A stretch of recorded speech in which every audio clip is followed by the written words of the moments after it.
You're welcome again, Monsieur Mecheta, the great philosopher. Thank you, sir. This is Aneke Pascal. So, We are inviting this channel again today to talk about topical issues from the point of view of African experience.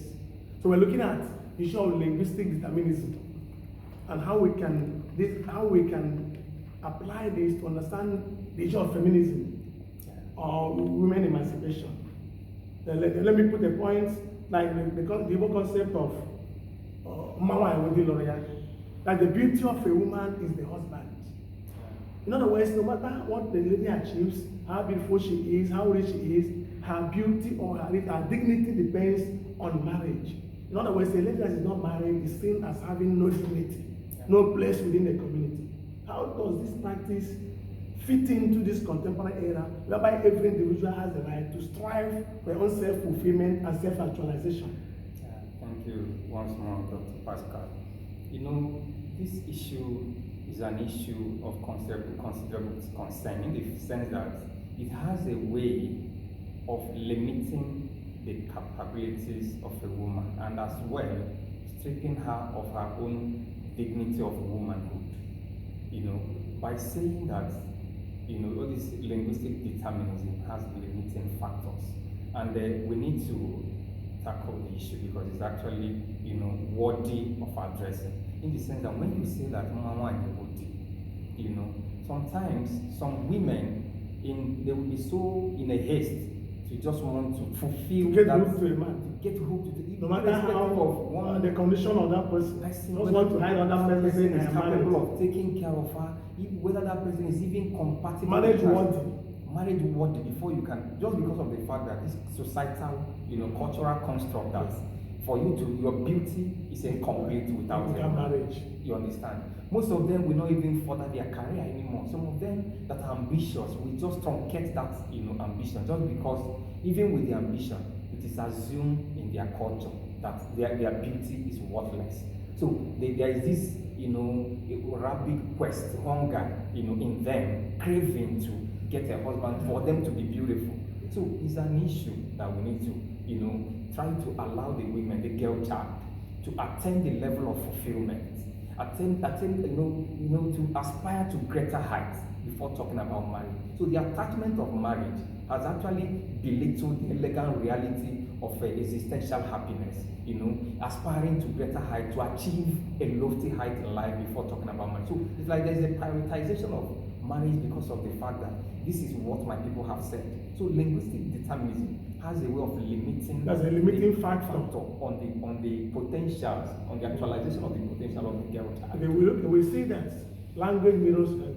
Yes. And then within certain communities, their language determines their level of civilization. So this and the power in language, the power is spoken word, passes that subliminal message in the minds of them. So we need to now start recreating subconsciously begin to determine how they perceive the perception of reality within their because language controls their perception of reality. Yeah, right. And then how do we look at this, or either we need to taboo such kind of words so that we remove it from the way on their way to self-actualization. It's like a block. So we need to remove it, that broad block, so that they can freely move on towards the road of self-actualization. It's like, for me, I think we need to rethink those words that have served as an impediment, you know, to the actualization of their potentials. We should start changing them in such a way that let it not just be as if it's just nwanyi alone. We can rephrase it like nwanyi na nwoke bụ di na nwanyi. Let us make it, let it not be as if mutual. That's what we are trying to. Then what of a man that is not married? A woman does not want to marry. That means they are not complete. They are beauty incomplete. And beauty in metaphysics is the agreement with the mind of the maker. So they are not even complete. That is why it is un-African to practice homosexuality, gazing, and all that. Same-sex marriage. That is where it comes in. You see, our African there must be culture, that complementarity, you know, or complementarism. So, nwanyi, the beauty of a woman is her husband. And on the other side of the spectrum, the beauty, the handsomeness, we will say the handsomeness of a man is the wife. But that is also already practiced within Igbo and African culture. Marriage is the aspiration. A man struggles, what he asks, is he married? A lady, fine, is she married? And everybody tries to reach certain age, people expect you to be married. They see you as a responsible person. Man, yeah. Then if you're not married, they call you a fake. That was the meaning of fake. Fake is just like somebody who does not have any responsibility. Somebody who lives a laissez-faire life. Is not bothered about how the basic things, that should matter, like an irresponsible. So, but a way forward to address this problem should also address the problem from. We cannot carry the problem from the female and transfer it to the man. No. It has to drive it equally. So, no one yes. is trying to say that this kind of concept should not be used. You should Allow people, if you want to get married, you are free to get married. Yeah. Because if you don't want to get married, you are free. Nobody should disturb you. Nobody should use that kind of word or ask that question, is she married? We can replace look at you as an individual. With happen on your like allowing everybody to live their life. But you can not the way they want, because we also have societal expectation. There will be the happiness. Your happiness will also take us the happiness of others. You cannot say living the way you like. You may be tapping on the rights of others. Like your right to smoke should end where my nose begins. You have the right to smoke, but you have to respect my own right to breathe in fresh air. Fresh air. So the essence of your own right should not encumber the enjoyment of my own right of fundamental freedom. Just like the fish said, the German organism, self-assertion. The I must assert this in order to get I.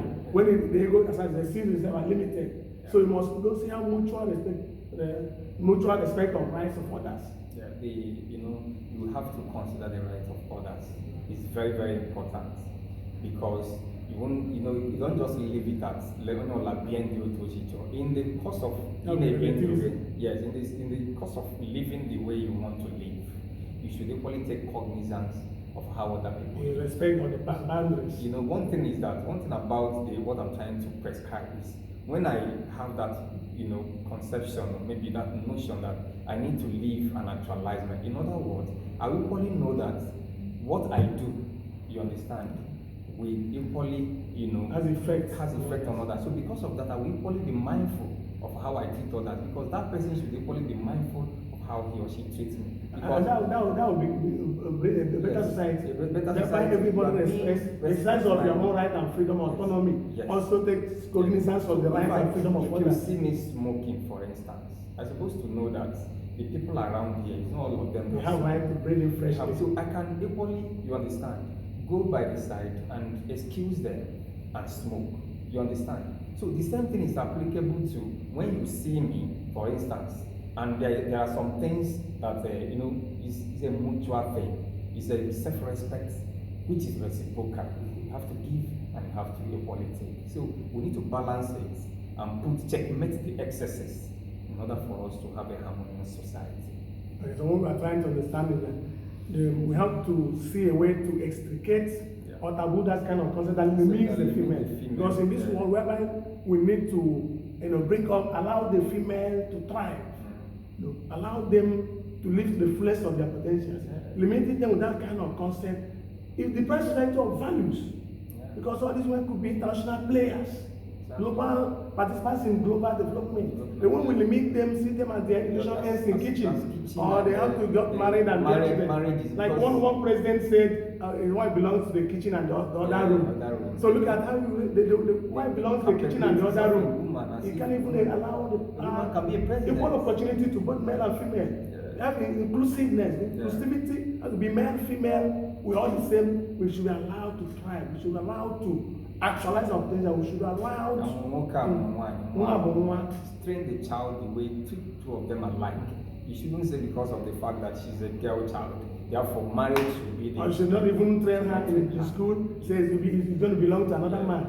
No. Do the right thing, allow the people to thrive. Don't limit them. Don't use words that will limit them or suppress them. So we are going to still explore this concept, to see how we can apply it, understanding the dynamics of human relation in this contemporary world. And as we are back on this bioethics journey, being a strong bioethics community our focus is to better condition of humanity in the world and within the environment. Thank you. Thank you.